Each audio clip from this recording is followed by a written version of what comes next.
आइए आज हम सिखाते हैं कि घर बैठे अपना केस का डेट कैसे देखना है।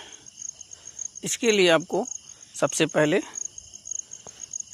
प्ले स्टोर में जाना होगा और प्ले स्टोर में जाके ई कोड सर्विस को इंस्टॉल करना होगा। ई कोड सर्विस कोड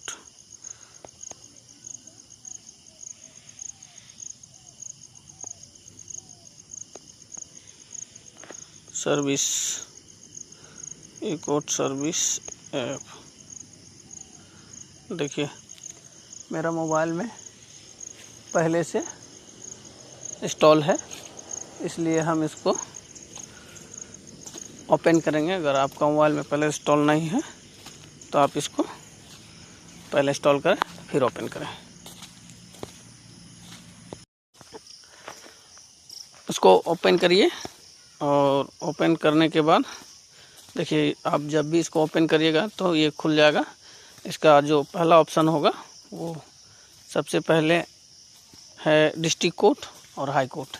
इसमें आप दोनों तरह का केस को देख सकते हैं, डिस्ट्रिक्ट कोर्ट का भी और हाई कोर्ट का भी। उसमें आपको डिस्ट्रिक्ट कोर्ट को सेलेक्ट करना है। डिस्ट्रिक्ट कोर्ट को सेलेक्ट करने के बाद आप केस स्टेटस को आपको सेलेक्ट करना है।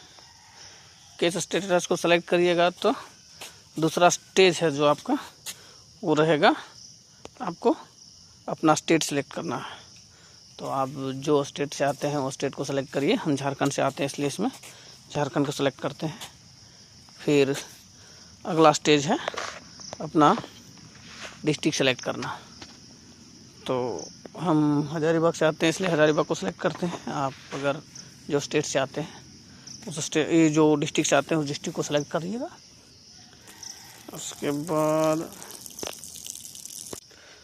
उसके बाद आपका ये सारा देखिए कैसे कैसे केस को यानी केस का डेट देखना है, उसका डिटेल सारा खुल जाता है। तो सबसे पहले है कि केस नंबर। तो ये केस नंबर को आप टच करिएगा तो केस नंबर को टच करने के बाद जो स्टेज खुलेगा उसमें आपको एनेक्सी बिल्डिंग सेलेक्ट करना है। जैसे हर डिस्ट्रिक्ट का अलग अलग बिल्डिंग होता है, जो आपका जिस डिस्ट्रिक्ट में चल रहा है उस डिस्ट्रिक्ट में जैसा बिल्डिंग हो वैसा सेलेक्ट करना है। यहाँ मेरा एनेक्सी बिल्डिंग में चल रहा है इसलिए एनेक्सी बिल्डिंग को सेलेक्ट किए।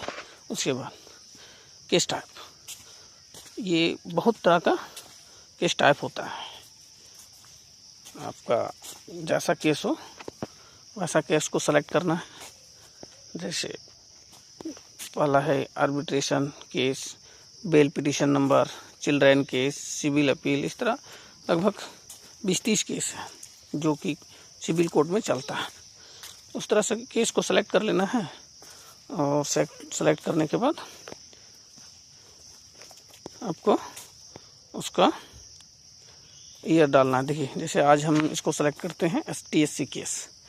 STSC केस को हम सेलेक्ट कर लिए और ये जो आपका STSC केस नंबर है उसको डालना है यहाँ इंटर केस नंबर। तो मेरा जो STSC केस नंबर है 2 डालते हैं। उसके बाद आपको जो STSC केस जो हुआ है वो कौन सा ईयर हुआ है उस ईयर को डालना है। तो मेरा ये हुआ है 2023 में, तो हम 2023 को डालें। उसके बाद जैसे ही इसमें गो करेंगे तो मेरा केस कौन सा कोर्ट में चल रहा है वो खुलकर आ जाएगा। तो इसको हम टच करेंगे। देखिए केस मेरा खुल के आ गया, STSC केस नंबर 2/2023 और ये state of Jharkhand versus Shankar Lal Gupta के नाम से चल रहा है। तो ये जो ग्रीन है, ग्रीन को जैसे ही हम टच करेंगे तो ये केस का सारा डिटेल खुल जाएगा। देखिए STSC केस है, फाइलिंग नंबर 8 है, फाइलिंग डेट है, रजिस्ट्रेशन नंबर है। मेरा केस नंबर जो होता है वो रजिस्ट्रेशन नंबर ही केस नंबर होता है। उसके बाद रजिस्ट्रेशन डेट है, CNR नंबर है, फर्स्ट हियरिंग डेट आपका कोर्ट में जब केस आया था वो डेट है जो फर्स्ट हियरिंग डेट कहलाता है। उसके बाद नेक्स्ट हियरिंग डेट, अगला तारीख जो आप घर बैठे देखना चाह रहे थे, अगला तारीख वही है नेक्स्ट हियरिंग डेट। उसके बाद स्टेज है, कौन सा कोर्ट में चल रहा है वो है। इस प्रकार से आप अपने केस का डेट घर बैठे देख सकते हैं। और कोर्ट का जो भी जानकारी आपको नहीं समझ में आता है तो हमें आप कॉल करके जानकारी आप ले सकते हैं। और मेरे चैनल को सब्सक्राइब कर लीजिए ताकि कोर्ट से जो भी रिलेटेड जानकारी आपको ज़रूरी हो वो आप मेरे वीडियो के माध्यम से या कॉल के माध्यम से आपको मिल सके। धन्यवाद।